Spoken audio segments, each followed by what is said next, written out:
क्या है ना। इस्लाम में मंगनी के लिए कोई खास तरीका नहीं है, मंगनी के लिए इस्लाम में कोई खास तरीका नहीं है। ये महज सिर्फ लड़का और लड़की के वालिदैन और ख़ानदान के बुजुर्गों में एक मुआहिदा होता है, एक डील होती है, एक बात पक्की होती है, वादा जिसे कहते हैं मुआहिदा। तो ये बात जो है ना, चाहे बंदा जुबानी बातचीत करे, चाहे लेटर के जरिए, पहले तो खतो किताबत था, फ़ोन वगैरह तो था नहीं, ईमेल मेल तो कर नहीं सकते थे, तो लोग लेटर के जरिए बात पहुंचाते थे कि हम आपकी बेटी से निकाह करना चाह रहे हैं, तो क्या आपको मंजूर है। तो वो लेटर में आगे से रिश्ता भेजते थे कि हाँ भाई हाँ हमें भी कबूल है, या फिर वो यूं कहते थे नहीं मेरी बेटी का फला जगह मैंने बात कर दी है, या हम सोचेंगे गौर फिक्र करेंगे फिर आपको जवाब देंगे। इस तरह से आज से कई साल पहले, आज से 30-40 साल पहले इस तरह से होता था। आई बात समझ में, लेटर के जरिए भी बातचीत होती थी। तो कहा कि ये जो मंगनी है, चाहे बंदा जुबानी आमने सामने बैठ के बातचीत करे, या लेटर के जरिए बातचीत करे, या किसी दोस्त वगैरह के जरिए बंदा किसी को बीच में जरिया लगा के बात तय करवा ले, तो निस्बत का जो तय होना है, बात जो पक्की हो गई कि हाँ भाई मैं राजी हूँ तुम्हारे बच्चे से निकाह मेरी बेटी का करने के लिए, और सामने वाला भी राजी हो गया कि मैं भी मेरी बेटी का निकाह तुम्हारे बेटे से करने के लिए राजी हूँ, तो ये जो बात राजी रजामंद की हो गई, तय हो गई, पक्की हो गई, इसे ये एक किस्म का वादा होता है। और जहां तक हो सके इस वादे को जब तय हो गई तो निभाना है।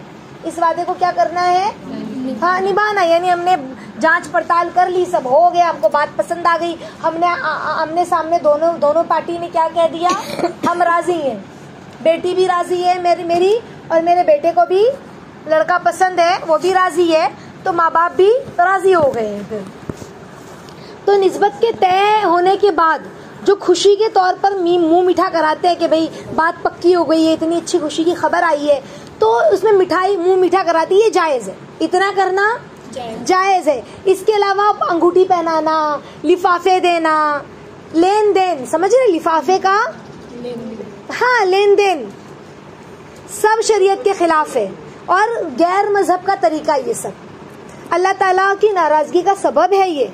इसीलिए ऐसी बातों से हमें इस्लाम ने रोका है, तो हमें अपने आप को भी रोकना है। जिसको हमारे नबी ने न किया हो वो काम हम क्यों करें। अभी हमने थोड़ी देर पहले सुना ना कि नबी के तरीके पर चलने पर क्या मिलता है। अल्लाह के नबी सल्लल्लाहु अलैहि वसल्लम फरमाते हैं कि जो मेरे तरीके पे चलेगा वो मेरे साथ, जिसने मुझसे मोहब्बत की वो मेरे तरीके पे चलेगा, जो मेरे तरीके पे चलेगा वो मेरे साथ जन्नत में होगा। बात समझ में आ रही है। तो हमारे नबी का तरीका बहुत कीमती और इम्पोर्टेंट का हामिल है, कीमती है, समझ रहे, अहमियत का हामिल है। तो मंगनी मांगने से, मंगनी का मतलब क्या होता है, मांगना। क्या मांगना, दहेज, हाँ नहीं, रिश्ता मांगना। तो मंगनी मांगने से निकला, मुश्तक है, समझ रहे, यानी बेटे या बेटी का कहीं रिश्ता भेजा, उस पर बहुत संजीदगी से गौर फिक्र किया, इस्तिखारा किया, कोई तारीख तय हुई, उस पर घर के बड़े लोग जमा हुए, निकाह की बात पक्की हो गई, यह है मंगनी। ये क्या है, मंगनी है। खुशी में मुंह मीठा भी करा दिया, जरूरी नहीं है और नाजायज भी नहीं है। अगर मुंह मीठा करा दिया तो खुशी में नाजायज भी नहीं है और जरूरी भी नहीं है कि मुंह मीठा कराया ही जाए। करा दिया तो अच्छी बात है, नहीं कराया तो कोई मसला नहीं है। हाँ, अगर निशानी के तौर पर कि हमारी बात पक्की हो गई है, या इजहार मुसर्रत की खुशी में शरई हुदूद में रहते हुए कोई तोहफा दे दिए, यानी औरतें और मर्दों का इख्तिलात ना हो कि भाई मर्द भी और औरतें भी, मंगनी हो रही है, सब जमा है, मर्द औरत, ऐसा ना हो, लड़का लड़की आमने सामने ना हो। आज ये हो रहा है। आज लोगों के जहन इतने मोबाइल और रील और सब प्रोग्राम और टीवी और पिक्चर देख के इतने ज्यादा खुल गए हैं। और तो क्या हुआ, जबरदस्ती लड़के लड़कों को सामने लाकर एक दूसरे के हाथ से अंगूठी पहना रहे। अच्छे खानदान का ये हाल है, अच्छे खानदान का, समझ रहे। तो ये गलत है लड़का और लड़की को आमने सामने करना। आई बात समझ में। यही अदला बदली जो है ना, सारी चीजों को रस्म की शक्ल बना देती, जो मना है इस्लाम में। फिर क्या होता है, तस्वीर फोटो वगैरह खींच रहे, नमाजों की हिफाजत नहीं हो रही है इन चक्करों में। तो इसी तरह कोई बड़ी औरत जो होती है, उस घर की औरतों में से वो मेहर की और निकाह की तारीख पर बात कर ले, या कोई मर्द मर्दों में बात कर ले, भाई इतनी मेहर होगी, औरत औरतों में कर ले या मर्द मर्दों में बात कर ले बैठ कर, भाई इतनी मेहर होगी, इतनी इतनी तारीख मुनासिब है।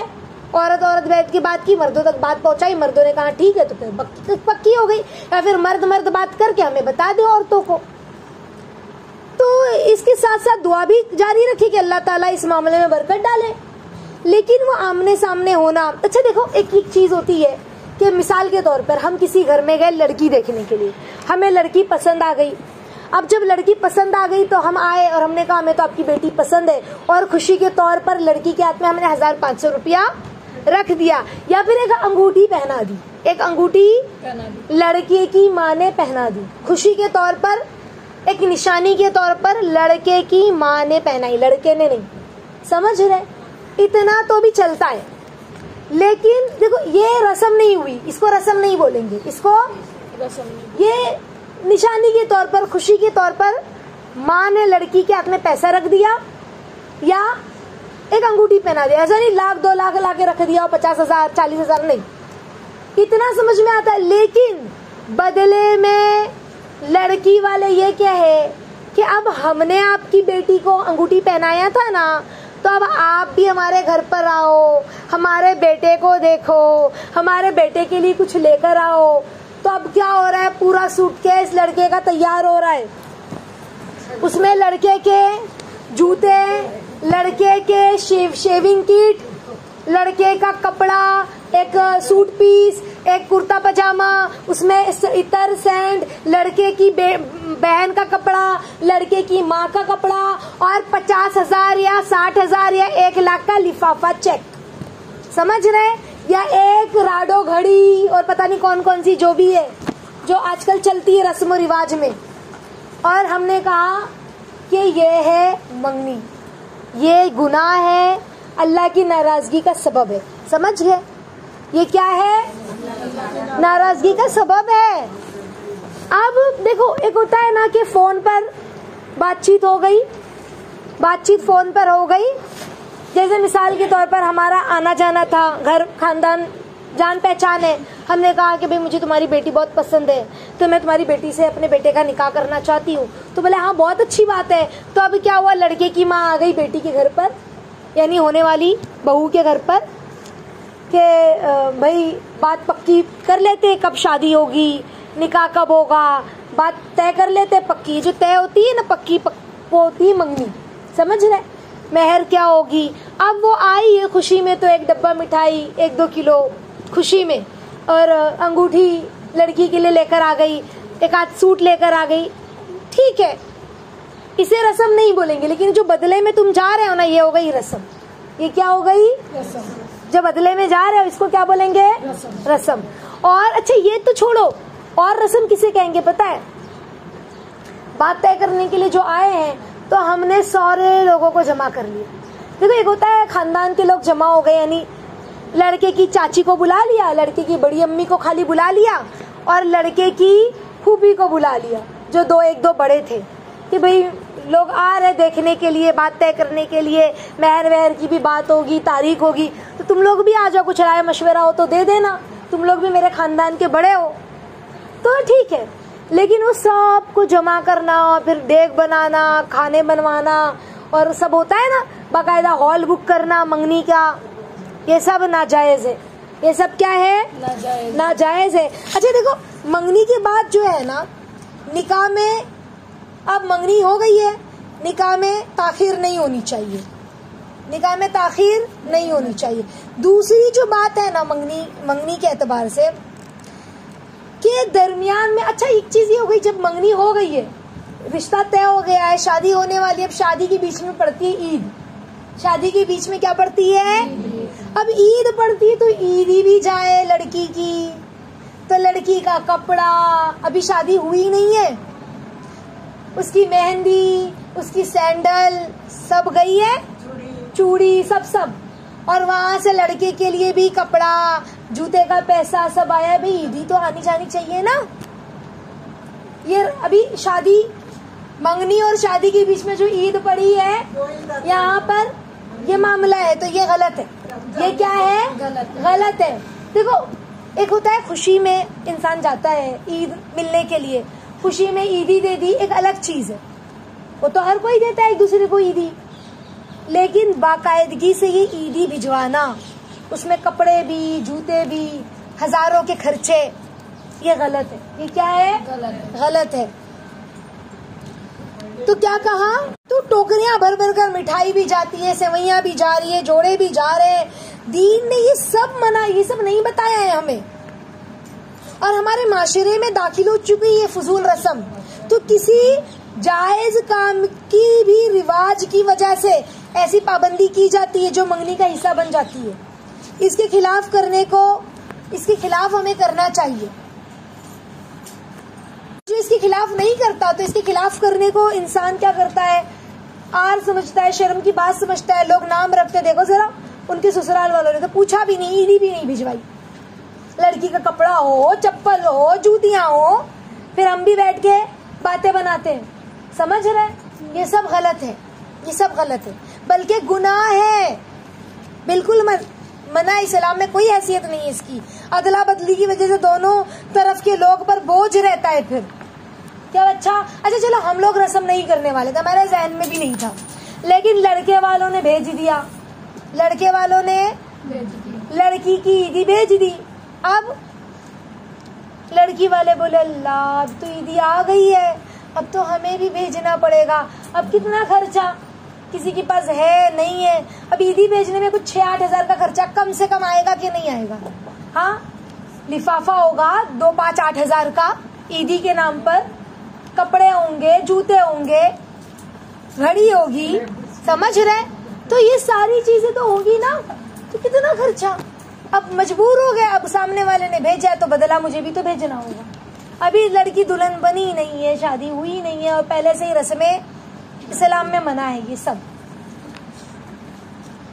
बाज मर्तबा है ना, नाचाकिया भी हो जाती है, समझ रहे? जिनकी वजह से मंगनी टूट जाती है। देखो कितने छोटे लोग हैं ये लोग, मेरा बेटा कोई सस्ता है? हाँ, इन लोगों की नजदीक इज्जत अभी से नहीं है बने होने वाले दामाद की, शादी के बाद पता नहीं क्या इज्जत रखेंगे। या अभी से कुछ मेरी बेटी को नहीं दिए, शादी के बाद पता नहीं कैसे रखेंगे मेरी बेटी को। ये लोगों का मिजाज, जिहालत है ये सब। तो ये क्या अक्लमंदी का तकाजा है? एक सादा उन्वान की चीज जो खुद एक मुबारक अमल यानी निकाह है, उसका मुकद्दमा ही था। हाँ, उसको इतनी उलझनों में घेर कर मुस्तकबिल की वबाल की सूरत हमने दे दी। कितने पागलपन नहीं है ये? अल्लाह ताला हमें माफ फरमाए और हमारी हिफाजत फरमाए। तो मंगनी के बाद भी कुछ एहतियात है। इससे पहले भी मैंने आप लोगों को बताया है कि मंगनी के बाद और निकाह से पहले आमतौर पर हमारे माशरे में एक बहुत बुरा काम क्या है?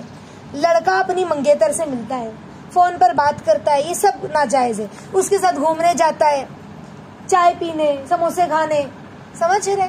ये सब गलत है, ये सब नहीं होना चाहिए। अच्छा, लड़के की फैमिली घूमने जा रही है, पूरी फैमिली, तो भाई फैमिली फोन करके लड़की वालों को फोन किया, देखो हमारी फैमिली है ना, वहाँ पूना जा रही है घूमने के लिए फार्म हाउस पे, बहुत अच्छा लगेगा, हम सब वहाँ पे हैं, फिक्र मत करो, मेरी बेटियां भी रहेगी, उसको अच्छी कंपनी मिलेगी, आप अपनी बेटी को भेज दो ना हमारे साथ। अभी निकाह नहीं हुआ है और घूमने के लिए फैमिली के साथ जा रही है। बेपर्दगी भी होगी, लड़का लड़की का आमने सामने आंखें चार होगी, सब गलत बात है ना। दिल में गलत ख्यालात होंगे, कभी गलत कोई कोने में बात कर ली, मिल लिया, गलत है ये सारी चीजें, समझ रहे? तो पहले से ही इस तमाम चीज को, इस तमाम कुर्ब के मुताल्लिक जो भी तस्वीर है, ये सब चीजें, ये सारी जो तस्वुरात जो बंदा बांध लेता है, लज्जत लेना, अभी के वो मनकुआ भी नहीं हुई है, निकाह में भी नहीं आई है, ये सब चीजें अल्लाह को नाराज करने वाली है। इसको रहमत, ये तमाम चीजों से अल्लाह की रहमत दूर होती है, अल्लाह की रहमत को दूर करने वाली चीजें हैं। मुसलमान दूल्हा और दुल्हन को क्या चाहिए? इन तमाम चीजों से बचे और दूसरों को भी बचाएं। आप लोगों को पता है कि बगैर निकाह के मिलना, देखना, बात करना सब हराम, गुनाह, हराम है ना। तो इस बात पर हम यकीन रखें कि अल्लाह पाक ने जो हलाल तरीके दिए हैं ना, और जो जोड़े हलाल तरीके से बनते हैं, ये सबसे ज्यादा हसीन होते हैं। और और ये दीन ही है जो अल्लाह का दीन है, वो हमें तमाम हराम कारियों से बचाने का एक वाहिद तरीका है ये दीन। इस पर जो चलेगा वो बचेगा।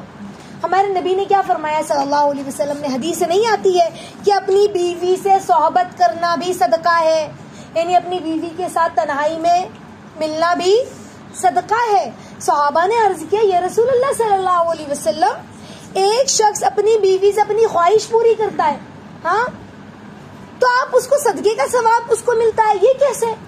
वो तो अपनी ख्वाहिश पूरी कर रहा है, हाँ। तो अल्लाह के नबी ने फरमाया, अगर ये जिना करता तो गुनाह नहीं होता?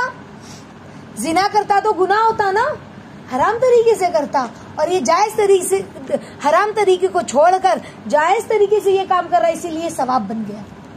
इसके अपोजिट करता तो हराम होता, जिना होता, और जायज तरीके से कर रहा है तो ये जिना नहीं है। तो बहरहाल ये बात समझ ले, जब भी खुदा न खास्ता किसी गैर मर्द पर नजर पड़े, गैर महरम पर नजर पड़े, तो या तो अपनी नजरों को हमें झुका लेना है, या कानों में नामहरम की आवाज पड़े ना और बुरा ख्याल आए तो सबसे पहले क्या काम करना, नजरें हटा ले, हिम्मत करे, अपने नफ्स से मुकाबला करे, दोबारा हरगिज उसे ना देखे। बसा औकात होता है, कोई कजिन भाई है, कोई जान पहचान वाला है, कहीं दुकान में गए हैं, कोई जवान लड़का है, उससे बात किया और लड़कियां तो और इटला इटला के बात करने लगती हैं, समझ रहे? बताते लड़के जो मोबाइल वगैरह की शॉप पे होते हैं, वो बताते हैं कि ऐसी ऐसी लड़कियां आती है, जबरदस्ती बात करती है, जबरदस्ती हंसी मजाक करती है, ये सारी सब छिछोरापन है, समझ रहे? अच्छा लग गया तो फिर बात करने लगे, जबरदस्ती इटलाने लगे, जबरदस्ती हंसी मजाक करने लगे, ये सब गंदी बात है। हमारी निगाहें नीची हो, हम बचने का तरीका ढूंढे। एक आदमी, पता है आप लोगों को, एक शहजादी थी, एक कौन थी? शहजादी, बहुत खूबसूरत। अपनी दोस्तों के साथ वो शहजादी जो अपनी कनीजों के साथ शिकार पर गई टहलने के लिए। अब वो जुदा हो गई, टहलते टहलते वो अपनी कनीजों से जुदा हो गई। जंगल था, अब रात हो गई, बारिश तेज होने लगी, उसको एक घर दिखा और उसने दरवाजे को ठोका, और बड़ी खूबसूरत शहजादी थी, और वो बारिश और ठंडी से कांपने लगी। दरवाजा ठोका तो एक आदमी, लड़के ने, खूबसूरत जवान ने दरवाजा थोड़ा देखा, बंद कर दिया। औरत है, अकेला था घर में वो, तो उसने कहा कि कौन हो तुम, जाओ यहाँ से। तो वो रोने लगी शहजादी कि मुझे ठंड लग रही है, मेरे पास कोई छत नहीं है, मैं कहाँ अपने आप को बचाऊं, प्लीज मुझे अपने घर में ले लो। और कांपने लगी, क्या करने लगी? कांपने लगी। तो अब उसने ले लिया अपने घर में। अब घर में तो ले लिया, तो किताब, नमाज पढ़ रहा था, क्योंकि वो नेक लड़का था, और वो एक कोने में जाकर बैठ गई। कहा वहां कोने में चुपचाप बैठे रहना और मुझसे कोई बात नहीं करना, ऐसे उसने, उस लड़के ने कह दिया। अब वो कोने में बैठी रही और ठंड से कांप रही थी। तो वो लड़की जो है, उसने एक उसकी तरफ कपड़ा फेंक दिया कि उसे ओढ़ ले, अपने आप को पोंछ ले। तो वो इबादत में लग गया, इबादत में लगा, सलाम फेरा। सलाम फेरने के बाद जो चिराग जल रहा था, उस चिराग से अपने हाथ को जलाना शुरू किया, अपनी उंगली को जलाता, एक उंगली को जलाता, फिर उसके मुंह से आह की आवाज निकलती, फिर मुसल्ले पे जाके खड़ा होता, फिर अपनी दूसरी उंगली को जलाता, अपने अंगूठे को जलाता। इस तरह से वो अपने आप को जलाता रहा। और वो कहने लगी क्या कर रहे हो? तो उसने कहा अगर तुमने कुछ कहा ना मैं तुमको बाहर कर दूंगा। फिर वो इबादत करने लगता, फिर वो जलाता। तो अब वो जाने लगी, सुबह हो गई, उजाला हो गया, सिपाही ढूंढते ढूंढते दरवाजे तक आए। अब वो जाने लगी तो उसने कहा कि अच्छा अब तो मैं जा रही हूँ, मुझे एक बात का जवाब दो कि तुम रात में ये क्यों कर रहे थे, क्यों तुम अपने हाथ को जला रहे थे, अपने आप को तकलीफ दे रहे थे? तो कहा जब मैं इबादत कर रहा था तो मेरा दिल चाह रहा था कि मैं तुम्हारी तरफ देखूं, तुमसे कुछ हम कलाम हो, कुछ बात करूं। जाहिर सी बात है, खूबसूरत जवान लड़का अकेला घर में, और वो शहजादी खूबसूरत जवान घर में अकेली कमरे में, उसके साथ कोई नहीं था उस घर में। तो कहा कि मेरा जी चाह रहा था कि तुमसे मैं बात करूं, तुम्हारी तरफ देखूं, तुम्हारे करीब आऊं, तो मैं अपने आप को सजा दे रहा था, अपने नफ्स को मार रहा था। अब ये जब अपनी ये घर पहुंची, अपने महल, तो इसने अपने वालिद से सारा किस्सा जिक्र किया। इसके वालिद ने कहा कि बेटा अगर मैं तुम्हारा निकाह उस औरत से कर दूं तो चलेगा? अब कौन औरत ऐसी ना चाहे कि मेरा निकाह एक ऐसे पाकबाज मर्द से हो जो किसी औरत की तरफ आंख भी उठा के न देखता हो। हर कोई ये चाहे ना कि मेरे शौहर तो पाकबाज रहे, किसी और का न देखे। तो बड़ी खुश हो गई। हाँ, फिर बादशाह ने उसे बुलाया और उससे शादी का पैगाम भेजा, तो उस लड़के से शहजादी का निकाह हो गया। समझ रहे? तो पाकबाजी इंसान को क्या देती है? देखो अपने आप को कैसे पाकबाज रखा, बदले में उसे भी एक अच्छी पाकीज़ा खूबसूरत लड़की है ना, अच्छी लड़की बादशाह की बेटी मिली। समझ रहे? तो पाकबाजी कितनी, और अल्लाह क्या क्या मकाम मिला होगा। अपने नहीं, हदीस है जिसका मफहूम है 7 किस्म के लोग अर्श के साए के नीचे होंगे। उसमें एक कोई औरत किसी मर्द को अपनी तरफ माइल करे और वो मर्द कहे कि मुझे अल्लाह का डर माने है, मुझे अल्लाह का डर रोकता है, मैं तेरी तरफ नहीं देखूंगा, तेरी तरफ हाथ नहीं बढ़ाऊंगा। किसी गैर औरत की तरफ से वो अपने आप को बचाए, ऐसा मर्द रोजे क़ियामत अल्लाह के अर्श के साए के नीचे होगा। जिस दिन कोई साया ना होगा उस दिन उस साए के नीचे होगा। कितनी बड़ी बात है। आ रही है बात समझ में? तो अपने आप को, अपनी निगाहों को, अपने कानों को कैसे बचाना है? किसी कजिन भाई से बात भी न करें। बस औकात बात करते करते हंसी मजाक दिल लगी होने लगती है। ये सब गलत बातें हैं। अगर नफ्स बहुत तंग करे, दिल चाह रहा है, दिल उसकी तरफ माइल हो रहा है, उसकी तरफ दिल बढ़ रहा है, इल्तिफात कर रहा है, नहीं देखूं, उससे बात करूं, तो 2 रकात नफल पढ़ ले, दुआ मांगे, या अल्लाह अब तक गलत किया, या अल्लाह अब तक अपनी क्लासमेट से बात करती रही, या अल्लाह अभी तक अपने कॉलेज के उस दोस्त से मैं बात कर रही थी, उससे चैटिंग कर रही थी, या फेसबुक पर मैं फलां लड़के से बात कर रही थी, या अल्लाह मुझे माफ कर दीजिए, या अल्लाह मुझे माफ कर दीजिए। रो रो के अल्लाह से माफी मांगी। आप लोगों को पता है, मैंने किसी वजह से दीनी काम के सिलसिले में मैंने फेसबुक पर अपना अकाउंट बनाया, तो मुझे पता चला कि अल्लाह अकबर, मैं इन तमाम चीज़ों से बहुत दूर रहती हूँ, लेकिन चूंकि मेरा चैनल है तो मुझे फेसबुक पर अपना अकाउंट बनाना पड़ा। तो ऐसे लोग जबरदस्ती बात करने के लिए आ रहे हैं। अस्सलाम वालेकुम, आपा मुझे आपसे एक मसला पूछना है, जबरदस्ती। तो हमें रिप्लाई नहीं करना है। एक बार आएगा मैसेज, 2 बार आएगा, रिप्लाई नहीं करना है। अब लड़कियां क्या करती है, बात करने लगी, और सामने से मैसेज आ रहा है, बहुत घमंडी लग रही हो, आप ऐसी आलिमा हो, बहुत घमंडी, क्योंकि मेरे नाम के आगे आलिमा लिखा हुआ है, आप तो बड़ी घमंडी हो, बात भी नहीं कर रही हो, कोई मसले का जवाब भी नहीं दे रही हो। कोई रिप्लाई नहीं करना है हमें। यानी सामने वाले हमें उकसा रहे बात करने के लिए, हमें किसी गैर मर्द से बात नहीं करनी, अपने आप की ऐसी हिफाजत करनी। और लोग उसी में चैटिंग में लगे और क्या कुछ कर ले रहे हैं।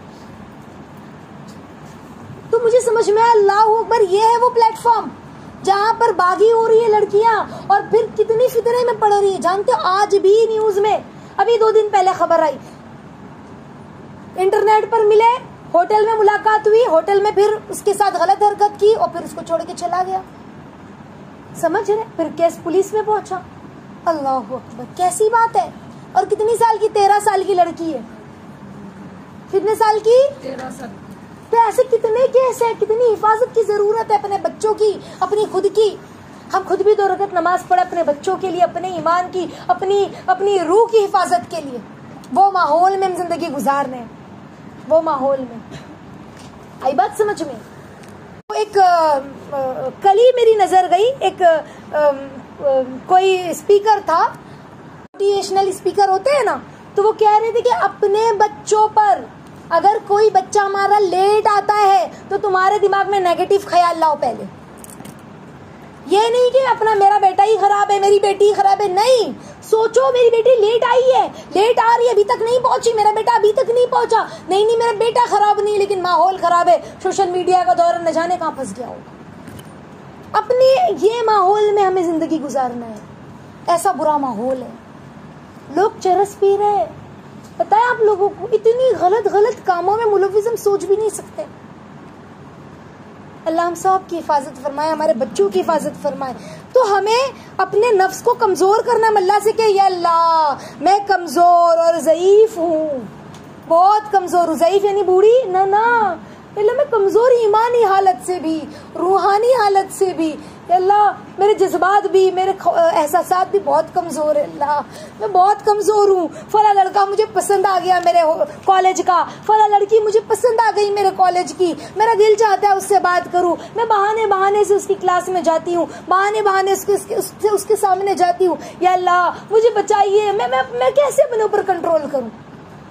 समझ रहे? ये मैसेज आते हैं मुझे जो मैं आपको बता रही हूँ ना। अब मैं क्या करूँ? जो तालीम में लड़कियां जुड़ी हैं मैसेज कर रही है, अब मैं क्या करूँ? मुझे बहुत पसंद आ रहा है, मेरे दिल से उसका ख्याल ही नहीं निकल रहा है, मैं क्या करूँ आपा? ये हम ऐसे अल्लाह से मांगे, या अल्लाह आप मेरी मदद फरमाइए, मेरे नफ्स के शर से मेरी हिफाजत फरमाइए, ताकि हमारे इस अमल पर अल्लाह पाक अपने फजल से हमें शैतान के वसाविस से, नफ्स की मक्कारियों से बचा ले। हम ये कह के अल्लाह से मांगे, ऐसा अल्लाह के सामने गिड़गिड़ाए, या अल्लाह बचा लीजिए, या अल्लाह बचा लीजिए, या अल्लाह बचा लीजिए, मुझे पाकीज़ा बना दीजिए, या अल्लाह बचा लीजिए। हज़रत फातिमा रज़ियल्लाहु तआला अन्हा जैसी पाकबाज़ी अता फरमाइए, हज़रत उस्मान जैसी आफियत के साथ पाकबाज़ी अता फरमाइए, या अल्लाह हज़रत यूसुफ जैसी पाकबाज़ी आफियत के साथ अता फरमाइए। या अल्लाह मैं नहीं बच सकती, आप बचा लीजिए, या अल्लाह मैं नहीं बच सकती, आप बचा लीजिए, है ना? तो हम अल्लाह से कहें शैतान के वसाविस और नफ्स की मक्कारियों से बचाइए, हमें गुनाहों में मुब्तला ना होने दीजिए। या अल्लाह बचा लीजिए इंशाअल्लाह। अल्लाह रब्बुल इज़्ज़त हम सब को कहने सुनने से ज़्यादा अमल की तौफीक अता फरमाए। बहुत फिक्र के साथ अपना भी ख्याल रखें, अपने बच्चों का भी ख्याल रखें, बल्कि पूरी उम्मत की जवान बच्चियों के लिए, पूरे उम्मत के जवान बच्चों के लिए भी